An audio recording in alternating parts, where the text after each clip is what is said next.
what is SACCO's policy? And if I quote, it goes on to say, we must stress that we are not simply striving for integrated sport. We want non-racial sport in a non-racial and democratic society. We reject the whole concept of race or ethnic groups. All people are psychologically and biologically the same, and the hair or features play no role in determining one's ability. The ANC cannot imagine the political conversation without racism. They don't understand what non-racialism is. They have bought into the Nationalist Party idea of multiracialism, many races.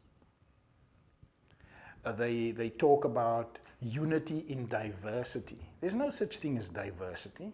There's diversity in music, yes. There's diversity on a painter's palette, yes. But not in terms of the human race. In terms of the human race, they are humans. There's diversity in languages, speaking many different languages, but not in terms of race.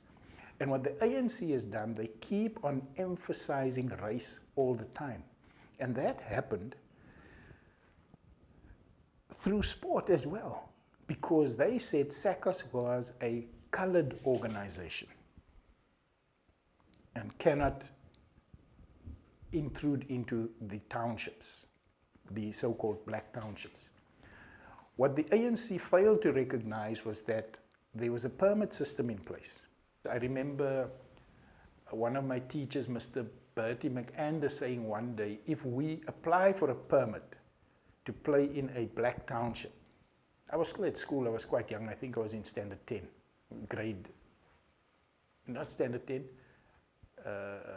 8, grade 10. He said, if we apply for a permit to play in the black township, then we are acknowledging that they are black. And we as coloreds, we need special dispensation to go and play there. And he said, we don't recognize them as being blacks. We recognize them as fellow South Africans. But if we apply for this permit to go and play there, or for them to come and play here, we are agreeing with apartheid law. The decision to move over to the NSC was so that the ANC could claim glory for lifting the sports boycott, which they did, without any compensation for the work that was done by SACCOS within townships. And in fact, they gave township structures nothing in return. We've had the 95 World Cup, and there are questions there. We've had the 2003 Cricket World Cup, and we've had the 2010 FIFA Soccer World Cup. Go around South Africa and ask the communities what has the benefit been to them in terms of plowback from those tournaments. Nothing. The taxpayers are footing the bill. The corruption that we're seeing today in our politics today, it's not something that we should regard as strange. It's normal. It's normal because our transition to democracy was fraudulent. And I say fraudulent because it betrayed the people, it betrayed the ethos of the struggle. Now we are questioning the land issue. Now we are questioning the politics of BEE, and what we are doing is we are re-emphasizing race. They put black guys in top posts in SARO, but they so,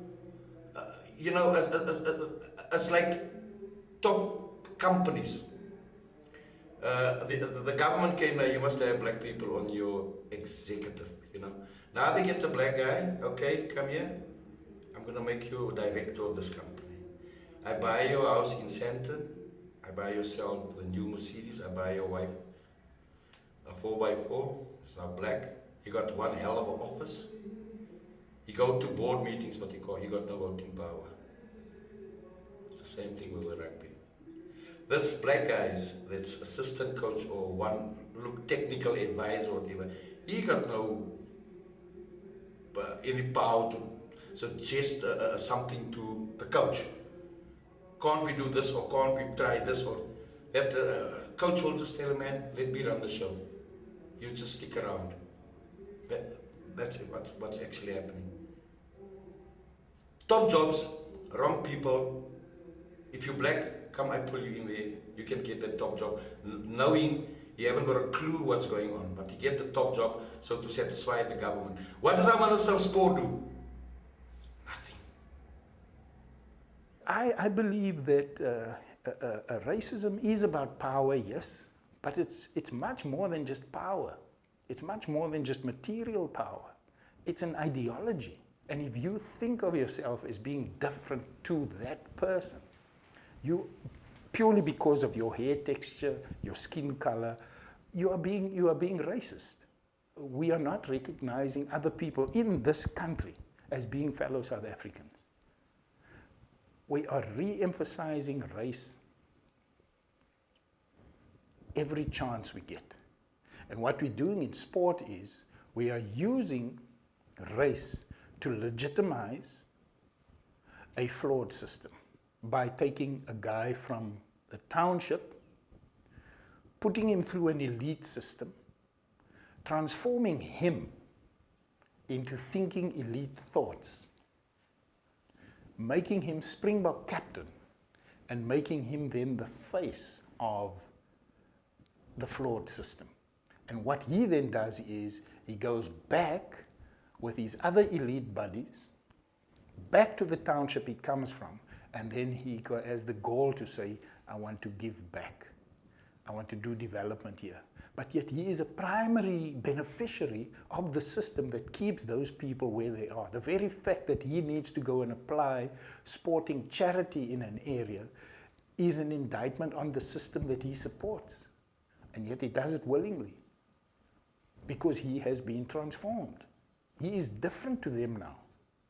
He's from somewhere else. Our clubs were never like that.